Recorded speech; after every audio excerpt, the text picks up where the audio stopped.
amani fudhadhu. Inni lammaffaan immoo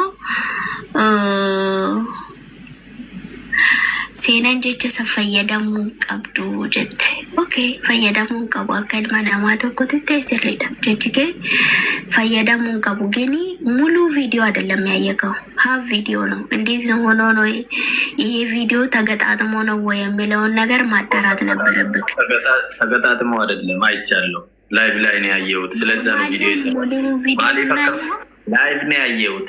አከሲን ዱበተንቲን አርጌ ጋፈስ እንደዛ ከሆነ ትክክል ተረዳኛለህ ብዬ አስባለሁ። ያልኩበት ምክንያት ራሴ ምክንያት ነበረ።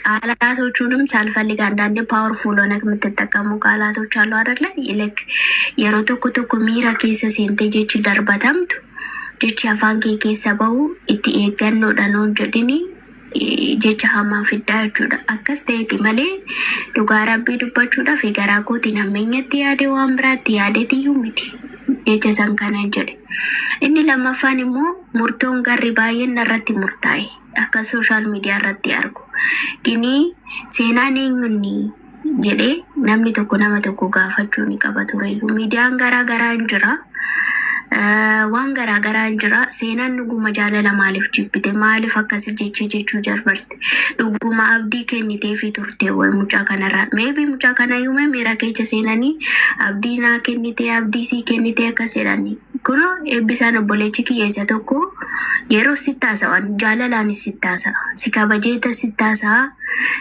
miira keessi dhageeffadheeta sittaasa. Gini gara jaalala kuno jaalallee isa jedhan sanitti naman siiksu.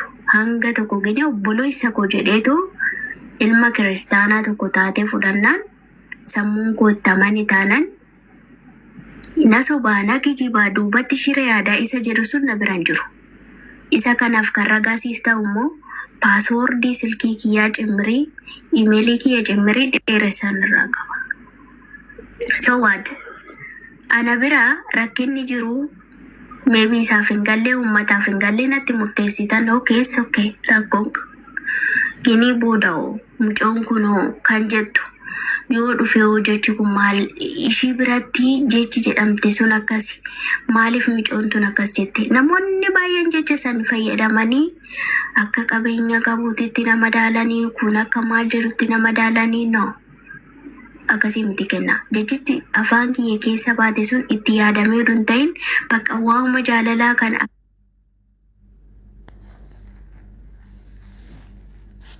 barbaadeetuman akkana jettee lammata deebitee nan dubbistu jecha jedhamu san barbaadeetuman jedhe malee targeetti mucaa dha'uudhaaf jecha san jenne ishii kenna. Kan akkasitti naaf fudhadhu galatoomii obsa qabdaa.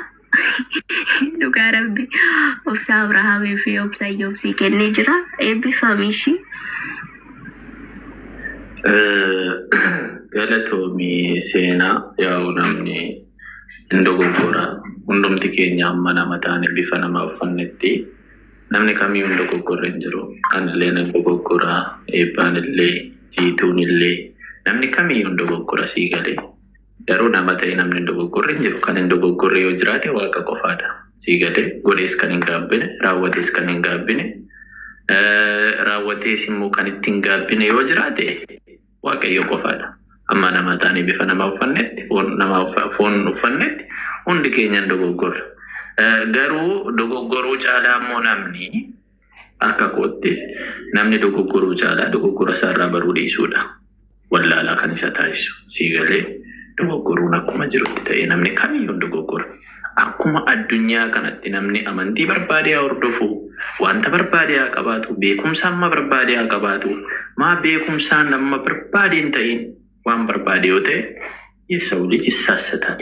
ማንም የማይሳሳት የለም hamma nama taateetti. Inni guddaan immoo dogoggora keerraa bartee nama tokko dogoggoreera jechi kuni dubbachuun koo nama madaalu sirriidha, nama gaddisiiseera. Maaliif ilma namaa jechuun ilmoo namaadha. Barumsallee haa dhabu. Bifa bareedaallee haa qabaatu, bifa fokkisa. Ilma namaa jechuun ija waaqayyootiin ilaaluun hunda keenya ija tokkoon ilaala waaqayyo sii galee. Bareedaas ta'e fokkisaas ta'e wanta nuti ilaalamnu waaqayyo duratti wal qixaadha. Qabeenyas qabaadhu, sooressas ta'e hiyyeessa nama biratti garaa haa ta'u malee fuula waaqaa duratti hundumti keenya ija tokkoon ilaalamna. Kana yeroo jedhu akraarii ta'een dubbadha osoo hin taane waan waaqayyo akkasitti nu ilaaluuf hin dubbadha. Ilmi namaatiyyuu nama kan jedhamu kenna dogongora hojjete san dogongoree jira dhiifama. Ani akka intala Oromooti akka intala Oromoo tokkotitti taargeettii jechuun jedhame san irraaniyyuu miti. Mucaan kun biyya ormaa dhufee okay hanga tokko dararame okay nama tokko qabdee ginimmoo dhiifamni kiyyaa ilma namaatirraayis waaqarraayis maaliif nama tokko biyyaa baastee akkas gootee okay jechuun jedhame dhiifama kaasaa qabu. Dubbii gaddaan kute soorii walitti dhufeenyi keef walitti dhufeenyi dheeressaa jalqaba jaalala miti moo obbolummaadha moo I'm not understanding naaf hin galle waan taate jettu. Okay. Walitti dhufeenyi keessan jalqaba relationiin keessanii jalqabaa kaasee yeroo walitti dhuftanii obbolummaadha malee jaalala miti. Obbolummaadha malee jaalala miti. Baate tokko. Yoollish kennu. Wayye. Maal beekta?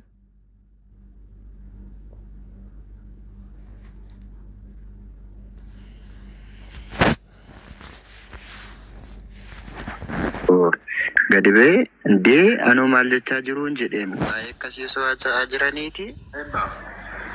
Ho'isti yeroo ta'e bu'aan seenaa irraa xumuradhee yaada keessa laatu soorii ifama dheeressaan isii obsiitii qoe. Maal beektaa baay'ee amma kennuu sifaara ta'uu danda'a tarii yeroo darbees mana maakiitti haasaa turre ol birattis haasaa turre guyyaa baay'eedha. Inna yeroo deddeebii ta'an ta'eef dubbiin already kan isheen jettu kan jedhu yeroo baay'ee waliin argatu miti erga taate kun faal ta'e jechuudha. Takka obbolummaatti bakka maal jettan amma irra deebi'ee dubbachuun barbaadu garuu waan. Maal ta'e namichi maraataan kun shaakii cuunjaa gowwaa. Jechuun nama si jaalatu iyyuu dhiisitee nama si balleessuuf iyyuu yoo ta'e dhiifama goote waaqayyoon dhiifama si godhaadha. Innaa yeroo baay'ee namni kan keenya dirqama nama tokko aduu ittiin ol lolu xilaata godhatee jiraachuu barbaada. Inni kun immoo isuma dhugaa yoo ta'e mannaa isa galgalaa si dhabsiisa. Waaqa wajjin walitti si buusa. Dhugaa raftaanaan kana jaalatte sun taa'ee dirqamtee liqimsuu qabda eenyumaa taanaan nama si jibbu jaalatta. Yoon jedhu jaalattuun jedhamu jaalala dirqamaan jaalala hiriyyummaa jechuu sun taane normaal jaalala obbolummaa jechuudha. So sababa saniif waa hundumaa dhiisee waa hundumaa dagaddee of murteessee naa dhiifama waliin jennee bakka gargar baanee mitiree baaneerra. Kanaafuu isarraan kanatti garuu bakka namoonni hedduun jiranitti walitti nu qabanii already kanaan booda wajjin akka obbolummaa keessan duraan itti haasaadha. Akka obbolummaa keessan itti wajjiniin bakka gasti tokko irra isee nu dandeessu waliin dhiyeessina akka xalaateetti waliin laayinaadha. Kun sinirraan eegamu wanti kana sirriitti bareechee beekaa jechuudha.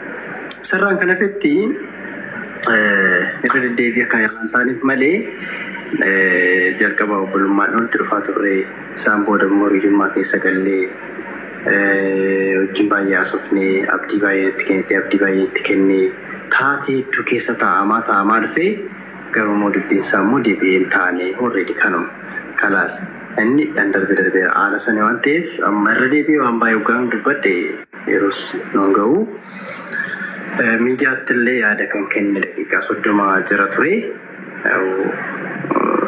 na guutusaa jechuudha. Kanaaf haala sana waan ta'eef already bakka wanti darbe hunduu darbeera. Namoonni asirra taa'anii fakkeenyaaf amma naan rabsuu barbaadan jiru nageekuu barbaadan ishees qeeqan jiru. Namni ilaalcha garaagaraa qabu sirriidha. Namni aara sirriidha. Ilaalchi nama tokko iyyuu hin qeeqan. Nama naan rabsuus hin qeequ. Nama na eebbisuus hin qeequ.